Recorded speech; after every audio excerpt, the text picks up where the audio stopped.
শাকিব খান থাকলেই ব্লকবাস্টার হবে, শাকিব খান না থাকলে হবে না। রাক্ষসীর যে গল্পটা আসলে আমি যখন প্রথমবার শুনি, গল্পটা ছিল আমাদের দৈনন্দিন জীবনে আমরা তো অনেক কিছু দেখি, অনেক কিছু হয়, যেটা আসলে আমরা ন্যায় বিচারটা আমরা পাই না।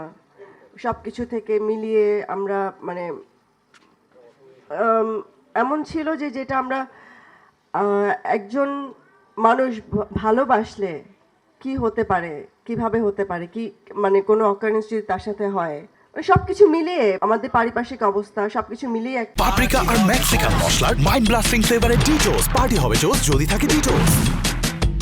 একটা গল্প যেটার মধ্যে একটা ফুল কমার্শিয়াল ফিল্ম, যেটার মধ্যে আমার কাছে মনে হয়েছে যে ভালোবাসা আছে, একটু ইমোশন আছে, ভায়োলেন্স আছে, অ্যাকশন আছে। তো বরবাদটাও তো এমনই ছিল।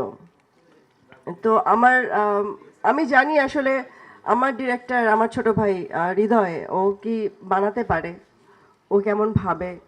তো ওর ভাবনার কাছে আসলে আমাকে অন্য কেউ, আমার কাছে তো অনেক স্ক্রিপ্টই আসে, আসলে অন্য কেউ অতটা এখন পর্যন্ত আমি মানে কনভিন্স হতে পারিনি যেভাবে ওর গল্পগুলো আমাকে কনভিন্স করে, ওর মেকিংগুলো আমাকে কনভিন্স করে।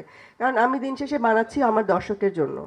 তো বানানোটাই আমার জন্য মেইন ইম্পর্ট্যান্ট একটা জিনিস। গল্প ডেফিনেটলি গল্প।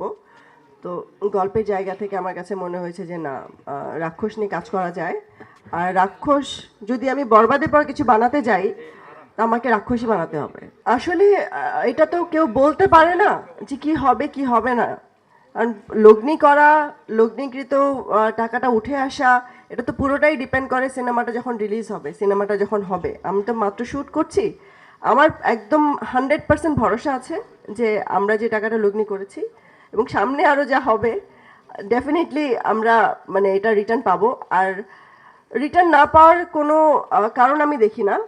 কারণ এইখানে যারা কাজ করছে তারা একদম তাদের 100% দিয়ে, তাদের জীবন দিয়ে পুরোটাই চেষ্টা করছে।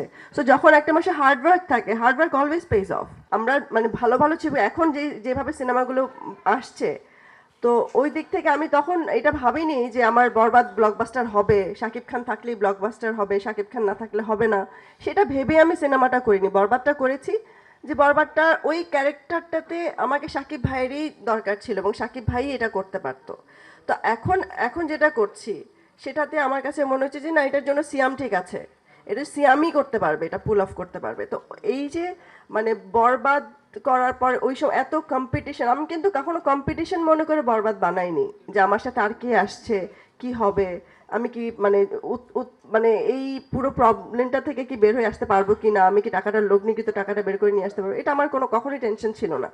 আর এখনো এখনো আমি রাক্ষস বানাচ্ছি, আমি আসলে কারোর সাথে কম্পিটই করছি না। আমি তখনও কম্পিট করিনি, আমি আজও কম্পিট করি না। এখন পর্যন্ত আমাদের কোনো ই টিকেটিং সিস্টেম নেই, কোনো সেন্ট্রাল সার্ভার নেই। এটা খুবই খুবই সিম্পল একটা ব্যাপার।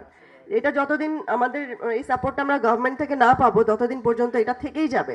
এটা আগেও ছিল, এখনো আছে, ভবিষ্যতেও থাকবে, যতক্ষণ পর্যন্ত আমরা এই সিস্টেমের কোনো চেঞ্জ না করতে পারবো।